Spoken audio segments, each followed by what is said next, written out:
Yo, what is going on, gamers? It is your boy Chris here, aka Chris that Gamer. We have finally completed week 1 of the Call of Duty World League, and oh my goodness, guys, some crazy things have gone down. But basically, I want to talk to you guys about some teams that have formed for this new stage 2 of the COD World League. So as you guys should know, I told you guys in the last updated video that we did about roster changes, we did not know who was going to be on the DT roster.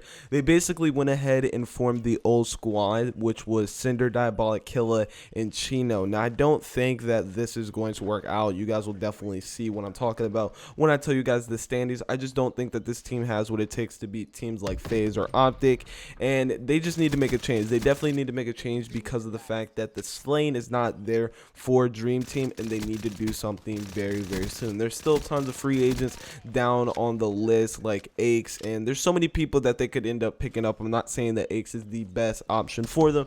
I'm just saying that they could pick up somebody like Aches or somebody that is on the free agents line. And prior to week 1 of stage 2, you had Luminosity or LG. They needed 2 people on their roster because they dropped Spacely, and John ended up leaving that team for Envious, and they ended up picking up Study and TP to add on to Saints and Replays. Now, this team is pretty interesting to say the least because a lot of these guys on this team play the same exact role. Replays and Study plays that AR role that switches every now and then and tries to get the spawns, and then you have Saints and TP that play that sub role, and Saints switches as well. So you have a lot of AR players on this team, which is pretty interesting, and I don't know how it's going to work out, but they have a lot of work to do in stage 2 because you guys are going to see by the standings. So let's go ahead and see who is dominating in week 1 of stage 2 COD's World League. In first place we have FaZe Clan, they are 2-0, and then we have Cloud9.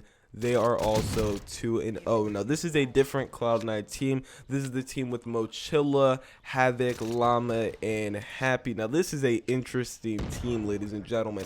Happy used to be on Dream Team and got dropped for Killa, and a lot of people said that Happy wasn't really a great player. And as you guys could see in stage 1 of the COD World League, Aches was supposed to be getting dropped for Havoc, but things didn't work out, and it's just interesting to see that Havoc was able to put himself on a really good team. They've been killing it in stage 2 on this Cloud9 roster. I've been watching them play, and they look like a totally different team. When they were at that regulation land tournament, they were killing it on all cylinders, and they're still doing the same thing right now. They've been outslaying everybody that they've been playing against, and the person that I look to on this team to see if they're going to win is Mochilla, because a lot of pro players seem to say that Mochilla doesn't have it anymore, and I like watching him play because when he goes off, you already know that this is going to be a really good game. Mochilla runs the AR for this squad, and I like watching them play because this team just always plays on all cylinders. They're always playing the match like it matters. It's just an overall interesting team. And then in third place we have Rise at 2-0.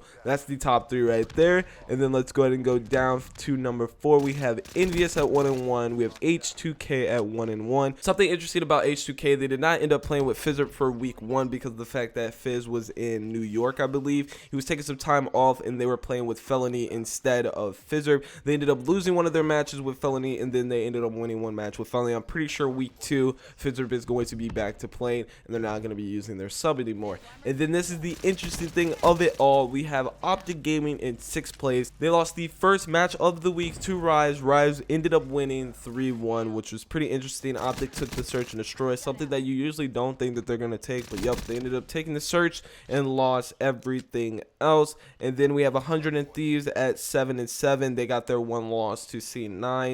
And then we have Complexity at 8th place with a 1-1 standing. DT at 9th with 1-1. And then Luminosity 0-2, TSM 0-2, and Elevate 0-2. So overall, this is a pretty interesting standing, something that I did not see coming in, especially from the top 3. You definitely think that FaZe is going to be doing good. They've been practicing a lot ever since they didn't do too well at the stage 1 playoffs. They're definitely trying to get back up there, but it's interesting to see a team like Cloud9 and Envious be up there just ready to try to take anybody's spot. I really do think that this Envious team is a team to reckon with. I can definitely see Envy being a top 3 team with this roster now. You now have John and Apathy. That's 2 Florida players. They are representing the Florida out here with that Florida connection, and they're just killing it. They're absolutely killing it. And then you have J-Cap and you have your boy Slasher. They're absolutely slaying it right now. A lot of people are saying Optic Gaming has lost it because they lost their first match to Rise. But I don't know. It's very interesting. Optic Gaming's been practicing a ton. I've been seeing them lose a lot as well in their scrims. They've been scrimming teams like Envy, FaZe. They've been scrimming a tons of teams that are doing good right now. And I honestly think that if one team needs to make a change, it needs to be Dream Team. They need to do something because their slaying's not there. They need to pick up somebody. They definitely do. But hope you guys did enjoy this week 1 recap of the stage 2 of the COD World League. It's getting interesting already, ladies and gentlemen. I cannot wait for next week to hurry up and start up. All the matches are going to be very, very close. I got to see who Dream Team is playing against, and I'm pretty positive we're going to see some more upsets that no one has ever thought would ever happen. So as always, it's B-Boy Chris here, aka Chris That Gamer. Can Optic Gaming do the unthinkable and only lose 2 matches this season, or are we going to see a different Optic Gaming that no one has ever seen before? And as always, this is Big Boy Chris here, aka Chris the Gamer. I shall see you guys next time. Whoever you guys think is going to be taking stage 2, please let me know by putting it down below in the comment section, and I will see you guys in my next video. Peace out.